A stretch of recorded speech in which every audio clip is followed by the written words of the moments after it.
The late afternoon sun filtered through the Venetian blinds of room 314 at Cedars-Sinai Medical Center in Los Angeles, casting long shadows across the sterile white walls. Marcus Thompson, 34, sat propped up in his hospital bed, his once athletic frame now thin beneath the hospital gown.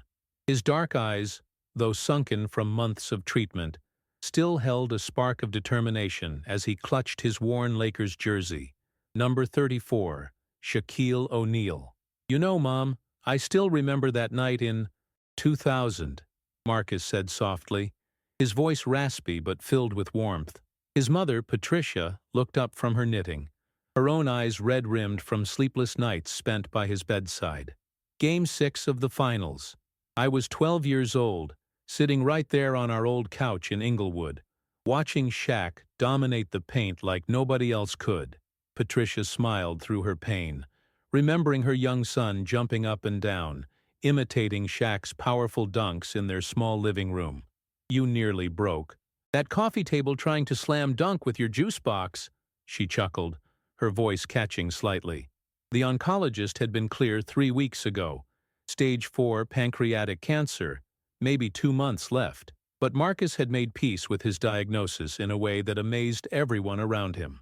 He'd always been like that, finding light in the darkest moments, just like his hero had found ways to make people smile even in the most intense playoff games. "There's something I need to tell you," Marcus said, reaching for his phone on the bedside table. His hands trembled slightly as he scrolled through his messages. "Remember my friend Jake from college? The one who works in sports marketing?" Patricia nodded, setting down her knitting. Jake had visited twice since Marcus's diagnosis, bringing stories from the sports world that always managed to lift her son's spirits. "He's been working on something, says he might be able to arrange, well, he might be able to get Shaq to visit." Marcus's voice grew stronger, excitement cutting through the fatigue. "I told him it was crazy, that guys like Shaq don't have time for regular people like me. But Jake says Shaq's different, says he makes time for fans, especially when—" He trailed off, not wanting to say the words. "Especially when they're dying." Patricia reached over and took her son's hand, feeling how thin it had become. "Baby, even if it doesn't happen, Jake trying means the world. And you know what? You've already got something most people never get." "What's that, Mom?" "You've got a hero who taught you how to be strong, how to find joy even when everything seems impossible." "That's not nothing, Marcus. That's everything." Outside, the Los Angeles traffic hummed its familiar rhythm, and somewhere in the distance, a basketball bounced against concrete in a neighborhood court. Marcus closed his eyes and smiled, remembering the sound of sneakers squeaking on hardwood, the swoosh of nets, and the thunderous roar of crowds, chanting MVP for the big man who had unknowingly carried a young boy through his toughest moments. The afternoon wore on, and as visiting hours approached, Marcus found himself staring at his phone, wondering if miracles really happened to ordinary people like him. 3 days later, Jake Martinez paced nervously in the hospital parking lot, checking his phone for the 10th time in 5 minutes. The morning air was crisp for October in Los Angeles, and he could see his breath as he spoke rapidly into his Bluetooth headset. "Yes, I understand the logistics are complicated," Jake said to his contact at the Lakers organization. "But this isn't about publicity or media coverage. This is about a man who's been carrying a piece of Shaq's spirit with him for 22 years. Jake had spent his entire career in sports marketing building relationships, calling in favors, but this was different. This was personal.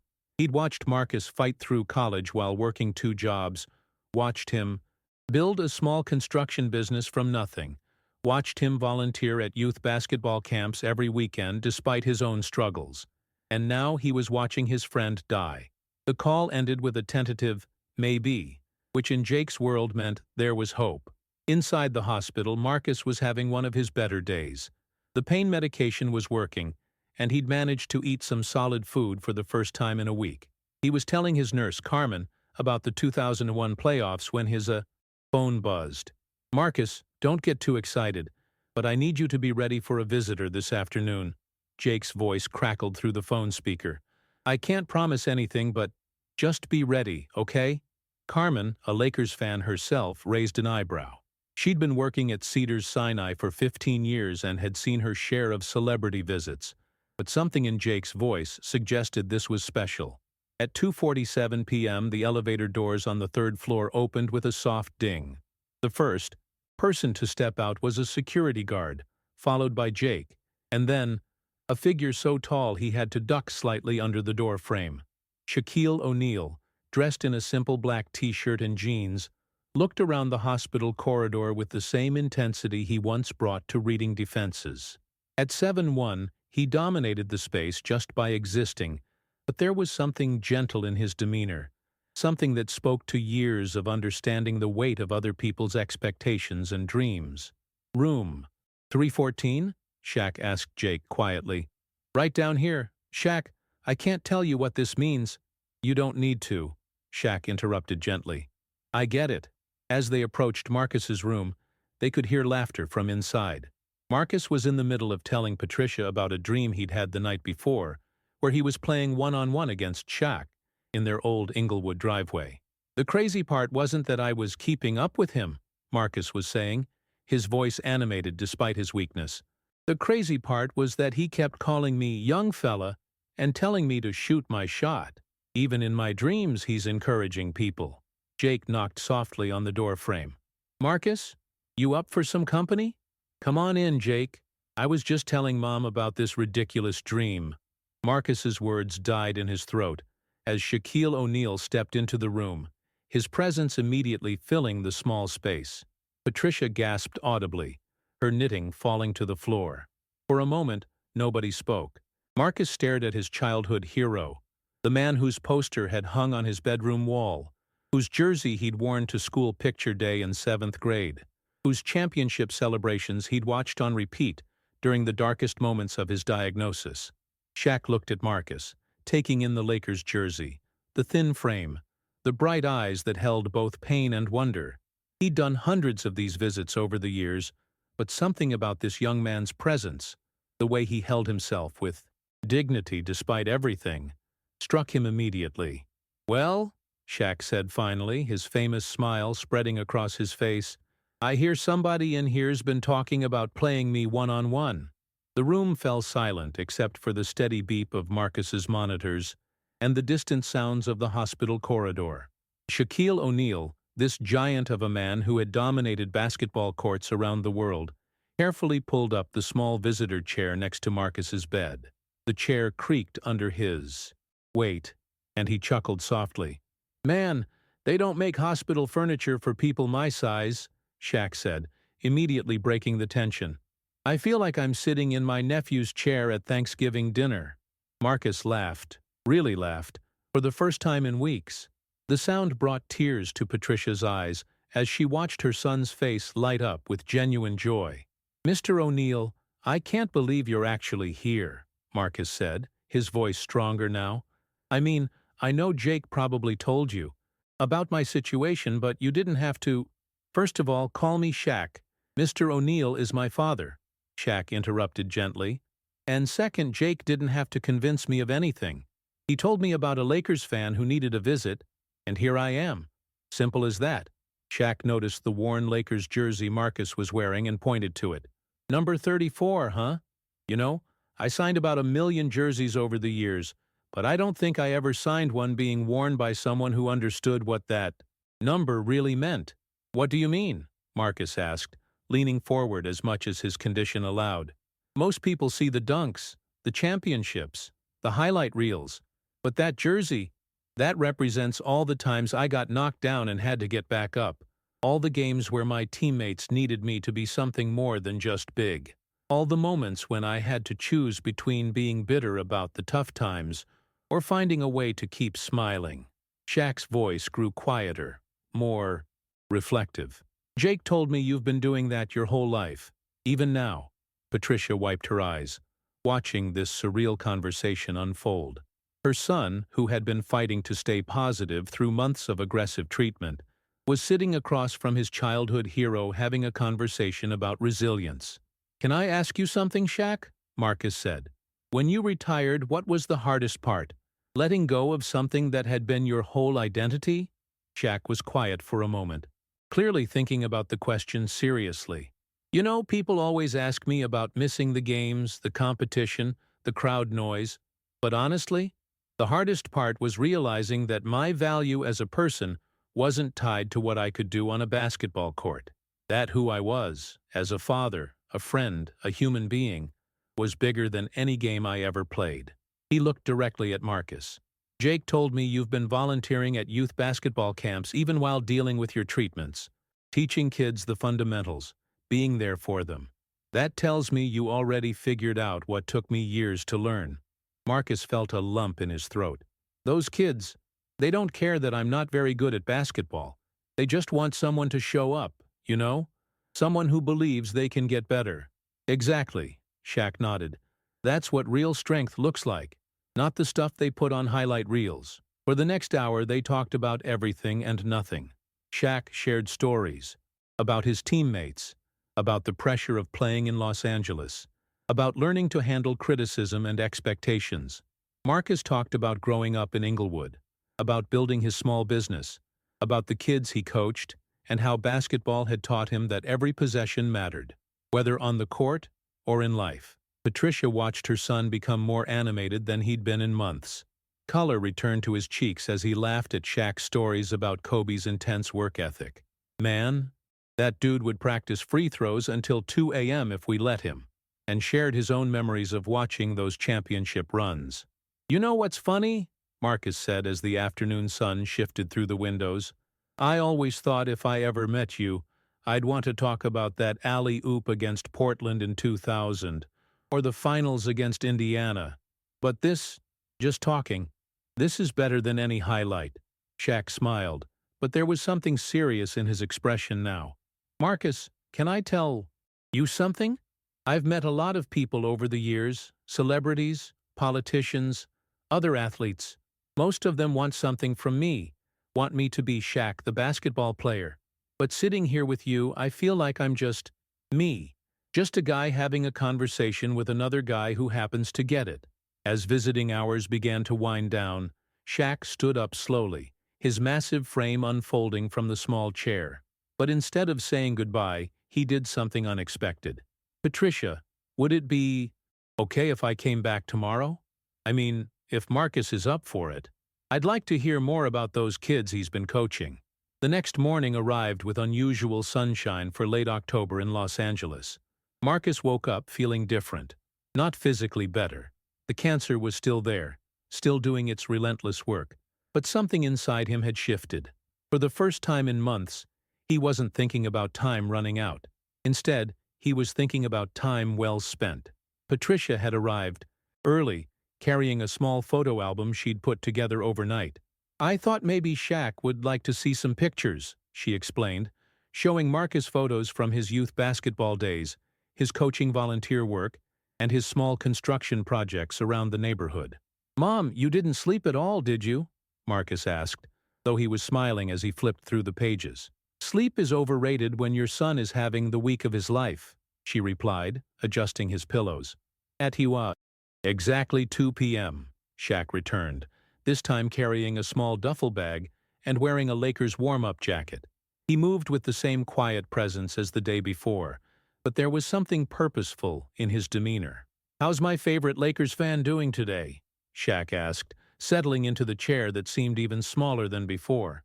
Better than I have any right to be, Marcus replied honestly. I keep thinking yesterday was a dream.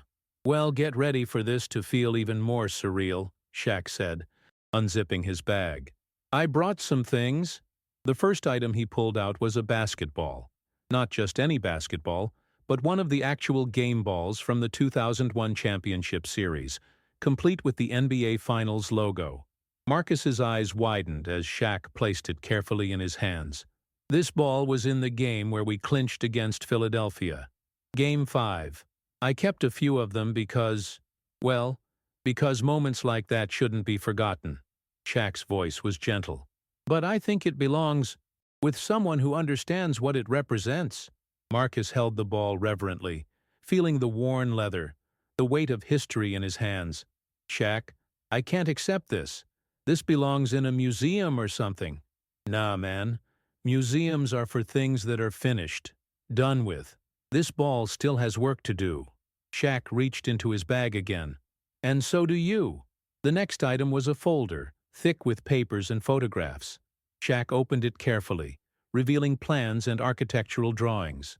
I made some calls yesterday after I left here. Talked to some people about those kids you've been coaching. Turns out the community center where you volunteer has been trying to renovate their basketball court for 3 years, but can't get the funding. Marcus looked at the plans, then at Shaq, then back at the plans. What are you saying?